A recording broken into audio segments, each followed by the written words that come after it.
মব্বতে ঘরে থাকতে পারে তা যদি আগে জানতাম কিছুদিন ফাঁসি কাটাবে মাথা দিতাম না। কই হে हमारे काছে कोई नहीं है नदीरा। शाबाश मेघना की वाणी है मेघेर भरोसा ना देखे पनी आपसे गुजरे। अच्छा তার পিছনে ছিল শাপকেরটা। কদিন থেকে কোথায় ছিলে বলো তো? মজলিসে। মজলিস? হ্যাঁ বেহেশতের মজলিস সেখানে গেছিলাম। আমি পরে বলবো। জাহান্নামে যাক তোমার মজলিস, তাহলে তুমি আমার কথা জবাব দাও তো। বলো না। আচ্ছা না বললে কি তুমি কোনো কথা বুঝতে পারো না? আচ্ছা বলো না আজকাল আমি যে তোমার জন্য জিন্দেগি ঘোর অপেক্ষা করে আছি, তোমার কথা মনে করে আমি কত খব দেখি, তুমি আসবে বলে আমি কত খব দেখি। তোমার তোমার দিল দিয়ে আজ আমি দিওয়ানি। বলো না আজকাল আমি তুমি প্রেয়ার করো না? আলবাত করি। আমাকেও প্রেয়ার করো আবার সালমাকেও প্রেয়ার করো, একসাথে তুমি পছন্দ প্রেয়ার করবে? পৃথক পৃথক ভাবে তো অনেকের সঙ্গে প্রেয়ার করা যায় না। অর্থাৎ কেউ আসে পানি কেউ আসে মাজান হয়, কেউ আসে খবের মিস্ত্রি হাতে সরমের বোরখায় মুখ থেকে বেগম হয়ে। তাহলে আমি তুমি আমার জীবন হয়ে এসেছো মাগিন হয়ে। না না না আজকাল না না না কখনো না। তোমরা বাজান বলতেন আজকাল নদীকে তুই মনে করিস ছোট ছোট বাহিন। কখনো না। আমার নজরের সামনে থেকে তুমি বেরিয়ে যাও। দিলে এক কোনে কি এই ভাই জানে না? খামোশ বেশরম, শেষ হয়ে কিউ তসবি সলমা হবে তোমার প্যার কি তসবির। জবান সমাজ কথা করো না দিলা। সলমা আমার বেগম কাজেই তাকে আমি শাদি করেছো? তো কিছু করিনি না দিলা। মামুদপুরে খোলা ময়দানে তাকে আমি দেখেছিলাম তার সবুজ দিলে কত অবস্থা। নজর দিয়ে সে যখন প্রথম আমার দিকে চাইল তখন আমি ভুলে গেলাম তরিয়ার কথা। ডুবে গেলাম মহাপথারে তরিয়ায়। আসমানের দিকে চেয়ে দেখলাম এক খালি চাঁদ আর এক দিকে তারা। চাঁদ আর তারা আর শিকার আরে শর্মা চাওয়া আর পাওয়া। চাওয়া আর পাওয়া, চাওয়া আর পাওয়া। চাইলো নাদিরা আর পেল সলমা। যার বাদী হওয়ার কথা ছিল সে হলো বেগম, আর যার বেগম হওয়া উচিত ছিল সে হবে তার ভাবছেন। কতদিন তোকে বলেছি, আজও বলছি, তুই আমার কথা ভালো করে শোন। যে বেয়াদব তোকে বেগমের মর্যাদা দিল না, তাকে তুই ভাবি সাহেবা হয়ে ওই যান। তা কখনো হয় না ভাবছেন, কখনো তা হয় না। কাঁদিস নে বেটি, ওরে কাঁদিস নি। ওরে তুই কাঁদতে কেন? তুই তো কাঁদাবি। কাঁদাবো? 10 বছর যার পথ ছেড়েছিলি, সে যদি আজ তোকে তুই এমনি ছেড়ে দিবি? কি করবো ভাবছেন? সালমাকে শাদি করেছি, তোকে করেছেন কার?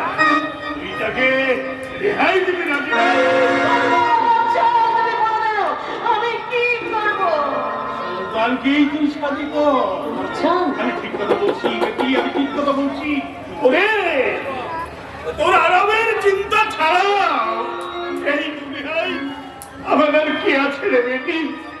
ভেবেছিলাম আজকালের সাথে তোর শাদি দিয়ে বাকি কটা দিন আমি মক্কাতেই কাটিয়ে নেব। কেন রে মোখারাম বেঈমান।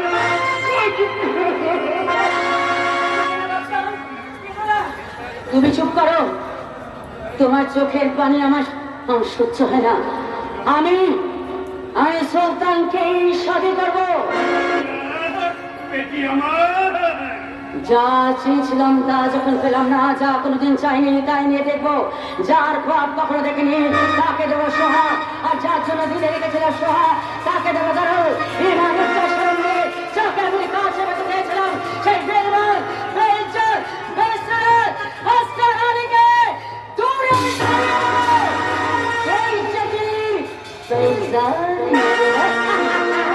বেইজ্জতি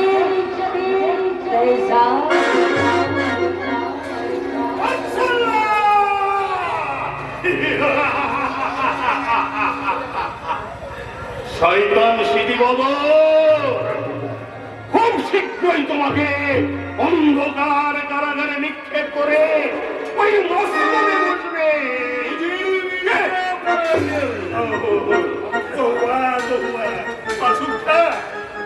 তুমি কি বলছো? এই বয়সে মস্তক দিয়ে আমি কি করবো? মস্তকে বলবে তুমি। আমি? হ্যাঁ তুমি। সরব সাপ এবার সামনের দিকে এগিয়ে যেতে পারবে। ওই বাঙালিদের বুকে পা রেখে মস্তকে বসা যায়, কিন্তু অজির সাহেব কেমন করে এগিয়ে যাব সে ভাবনা রাজিরা রাজি রাজি খুব শীঘ্রই আমি সুলতানের সাথে তার সাথে দিয়ে দিচ্ছি। বহু যাচ্ছা বহু যাচ্ছা বসিয়ে গোটা দিন মক্কাতেই কাটিয়ে দেবেন, তাই না? বাঙালি সাথে আদমি আইবে আদব তারা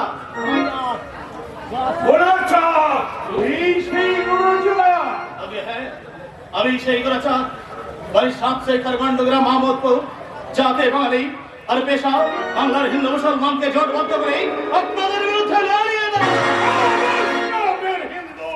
সে কি অফসিদের কাটাবো এই বললেন হিন্দু, এই বলছেন কাফে, মুখ একটা দুটো দুটো দুটো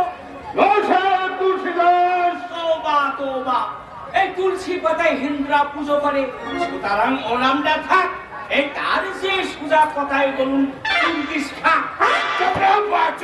আরে মিয়া চালটা ছিল তোমাদের পেটে, এখন বাকি রুটি আর তেঁতুল গোলা। কথাটাই মন্দ বলিনি হুজুর। হাফসিদের মুখ দুটো, এক মুখে খায় কুরমা কাবাব কুপ্তা খালিয়া, আর অন্য মুখে চিবাই বাঙালির হাড়। খাবো কি হুজুর?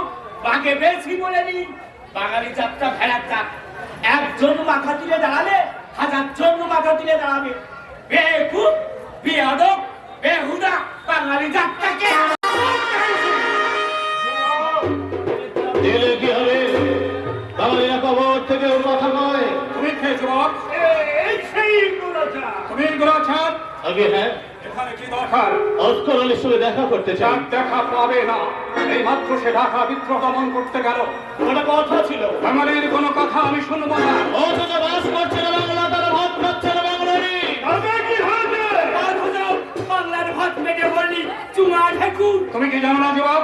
সুলতানের প্রাসাদে প্রবেশ করা নিষেধ। জানি। জানো? জানো তো মাননি কেন? সে কথা পরে বলছি, তার আগে জানতে চাই এই অন্যায় বিধান কতদিন চলবে? সে কৈফিয়ত আমি দেব। দিতে হবে মঙ্গেশ্বর, দিতে হবে।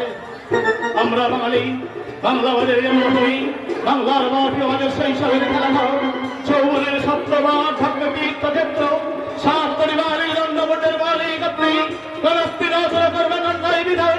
বাঙালি রক্তে ফুলিয়ে তারা শস্য সম্ভব, বাঙালি বিদেশের পথে মাছে ভাতা বাঙালির ভাতের খেলায়, কেন আজ ভাতের বাঙালির সূত্র পুরান উঠে কাকে চৌধুরী যাচ্ছেন? বাঙালিরা দুর্বল নয়। বলি খুব তো ভ্যাস ভ্যাস করে বলছো। এই আসবার সময় হুজুরদের সালাম দিয়েছো না। তা দেবে কেন? এই সাদে কি আর বলি এই বাঙালি যাত্রা অখাদ্য না। এই আসবার সময় অন্তত হুজুরদের এই সালাম দিয়ে দিও। সালাম হযরত, এই সালাম সালাম। এই বাঙালি জাতটাই হারে হারে বজ্জা। যারা নিজের জাতের ঠিকানা জানে না, তাদের কারো জাতের বিচার করে। যাচ্ছি দেরি, আমি যাচ্ছি সুলতান। তবে যাওয়ার সময় যে কথাগুলো বলে যাচ্ছি তারা যেন স্মরণ রাখবেন। এই বাঙালিদের যা ভেবেছেন তা নয়। বাঙালিরা সব নিয়ে খেলে, বাঘ নিয়ে নচলে, কঠিন মাটির মুখ ফলিয়ে ফলিয়ে তুলে যারা মনকে উপাস করে হস্ত হস্ত করছে, রক্ত জননী কবর দিবে বিন্দু মাত্র ভয়। আপনাকে গ্রেপ্তার করা উচিত ছিল। যাও কত দেরি করে বললে আমার এই ঘোড়া যদি শয়তানের সত্তা। আমি ভালোভাবে জানি সাহেব। আপনি হুকুম করুন জনাব, আমি তাকে গ্রেপ্তার করে আনি। আমি তাকে চৌকিদার সাহেব, দেখেছো একটা কুকুর অন্য একটা কুকুরের একটি এদিকে কেমন ঘেউ ঘেউ করে? তোমরা কি আমাকে তাই ভেবেছ? তোরা চাপতে থাকবে, যদি পাও নয় করে তার সঙ্গে হাতে পায়ে বেঁধে নিয়ে আপনার হুকুম এই গোলামের গোলাম মাসুদ খা জান দিয়ে তামিল করবে।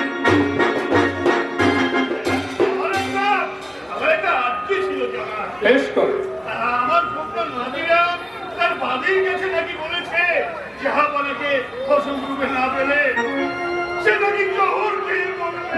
না না না, মরতে তাকে হবে না, আমি তাকে শাদী করবো। আপনার মঙ্গল করুন। আমি যে কি খুশি হয়েছি। উজির সাহেব, তোমাকে খুশি করবার জন্য আমি আমার জানও দিয়ে দিতে পারি। এই এক হয়নি মির্জা ফজল, একদিন আমার ঘর ছিল না, তোমার ঘরে আশ্রয় নিয়েছি। কতদিন আমাদের খানা যুক্ত না, তুমি জুগিয়েছো আমাদের খানা। এসব আপনি কি বলছেন জানা? ঠিকই বলছি মির্জা ফজল, তোমার সাহায্যে সন্তানের বুকে ছুরি বসে দখল করেছে বাংলার মসনদ। মুজফফর শাহ জলসিদি বদর খা নিবিড় নিশিতরা কালিজার ইসরায়েল দাবাদাবি চুপে চুপে নিত্যমরে ঢুকে হাতের শাড়িতে ছুরি বসিয়ে দিলাম সন্তানের বুকে। ফিরকে যে উঠলো তাজা রক্ত, সেই রক্ত দু হাতে রেখে সেই দিন স্মৃতি বদল মুসনাদে বসে হলো সন্তান সাহেবকে মুজফফর শাহ